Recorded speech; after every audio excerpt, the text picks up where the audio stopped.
can't see me, you Stevie. Wondering how I reach more evolutions than Eevee and make it look easy. What is up, Earth's mightiest subscribers? It's Blerd without fear.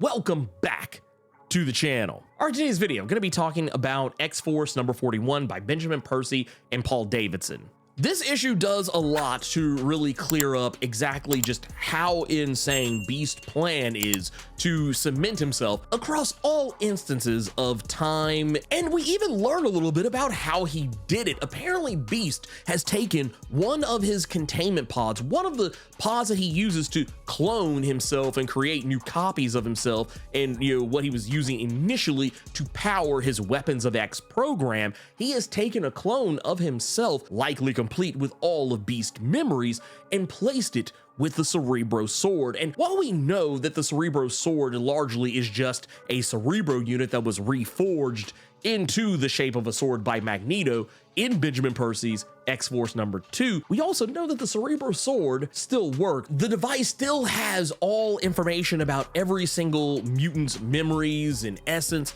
and all that stuff that a Cerebro unit would normally have, but it can also be used as a conduit for time travel. Now, it's not so much that he has set himself up to go backwards through time. He has actually set himself up to go forwards in time. He has placed copies of himself complete with their own versions of the Cerebro sword in various locations across the world, burying them in places that are considered historical landmarks like the pyramids in Giza, the Colosseum in Rome, the Great Wall of China, Stonehenge, and Teotihuacan. That's 5 different Beast clones that he has set up to make sure that he is able to keep his stronghold over the future of mutant kind and the planet Earth as a whole. To the point that he has even surpassed year 1000, which is, for the most part, since House of X, is the furthest into the future that we have actually seen. That once we get into the year 5000 range, that's where it kind of seems like everything has kind of started to fall apart. But that's actually not the case.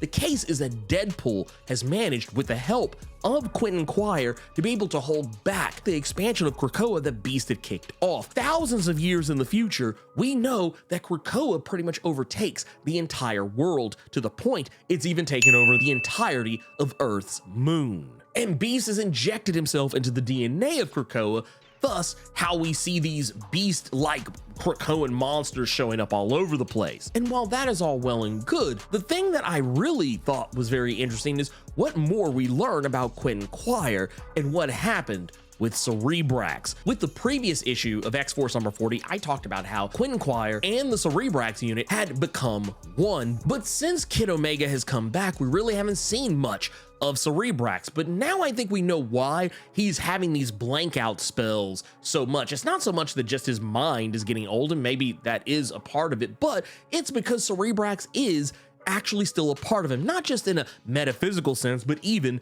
in a physical sense. They are literally one and the same. There's a portion of this issue in one of the data pages where we see Cerebrax speaking inside of Quentin Quire's mind, constantly saying over and over and over again that Cerebrax is Quentin and Quentin is Cerebrax. Quentin is Cerebrax and Cerebrax is Quentin.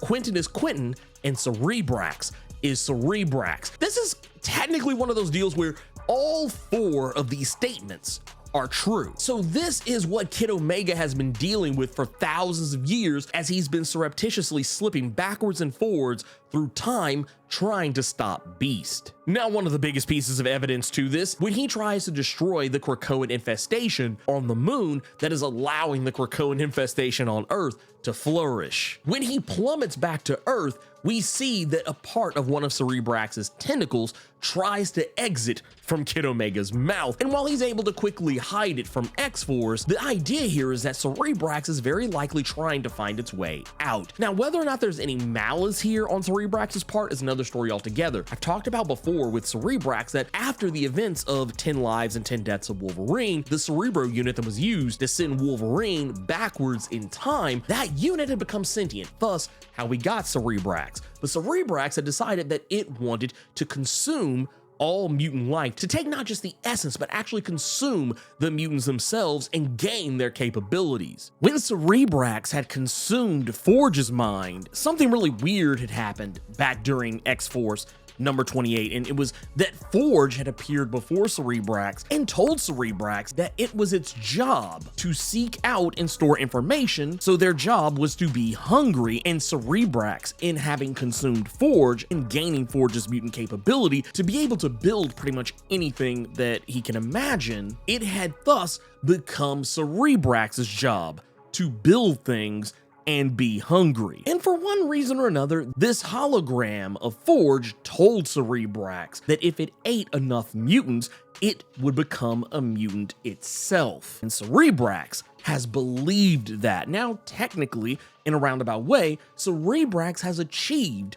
the goal that it set out for, that it is now technically a mutant just by virtue of being a part of Quire, but does it want more than that? Does it want to become a mutant with its own body? Are we gonna get a situation similar to what we saw during the Grant Morrison era of the new X-Men, where we got a sentient version of the Danger Room? Is Cerebrax gonna become the Cerebro equivalent of that? That's kind of what I'm wondering is happening here. And honestly, at this point, nothing would ultimately surprise me, but I do feel like there is going to be a point of contention here, considering how currently Krakoan mutants, the X-Men, they do not particularly care for the idea of AI existing in tandem with them, hence why the character Danger during Benjamin Percy's Wolverine series was hiding out in the old Westchester mansion because she was shunned away from Krakoa, despite the fact that she had been helping the X-Men for quite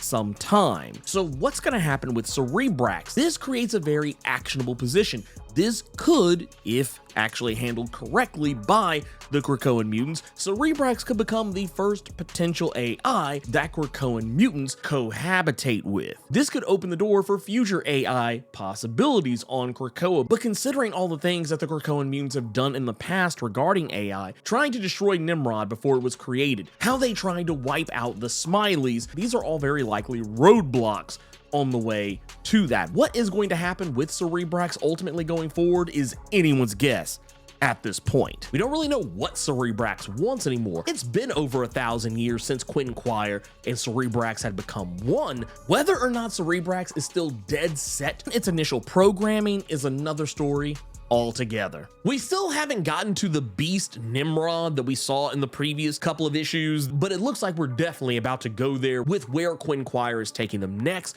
and I have a sneaky suspicion that's when Cerebrax is going to make their presence known to the rest of X-Force. But the other thing that I found very interesting here too, and I've talked about this a great deal with everything that happened recently with the Immortal X-Men number 12, is that Colossus, while technically in that issue had pretty much dealt Krakoa one of the biggest blows that they probably ever could, it's kind of made the timeline on this issue of X-Force seem that much more nebulous. But I still kind of want to maintain the belief that everything that happened in Immortal X-Men number 12 very likely happened after this, because at this moment Colossus is no longer under the control of the Chronicler, and he doesn't really seem to have a clue what has been happening as of late. And there's even a point where like the idea of traitors and things of that nature brought up in regards to Beast, which kind of makes Colossus take a long look off into the distance. But once again, I stand by my statement. Yeah, this definitely takes place before all that, and I'm gonna go on a limb and say that by the time that we get back to the present, the Chronicler is going to be able to resume his control over Colossus in some way,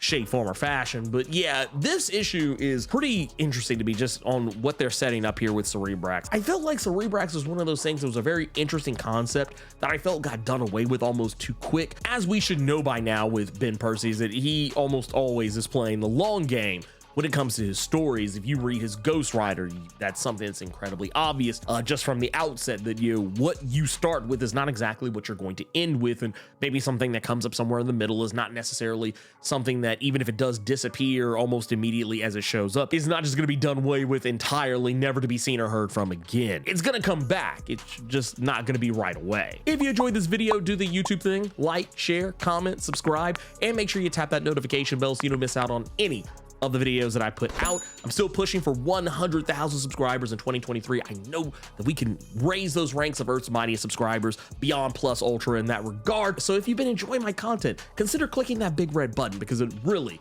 helps the channel out. Thank you so much for taking the time to watch this video, and until next time, let me know what you think about X-Force number 41. Keep it plus ultra and sound off in the comments.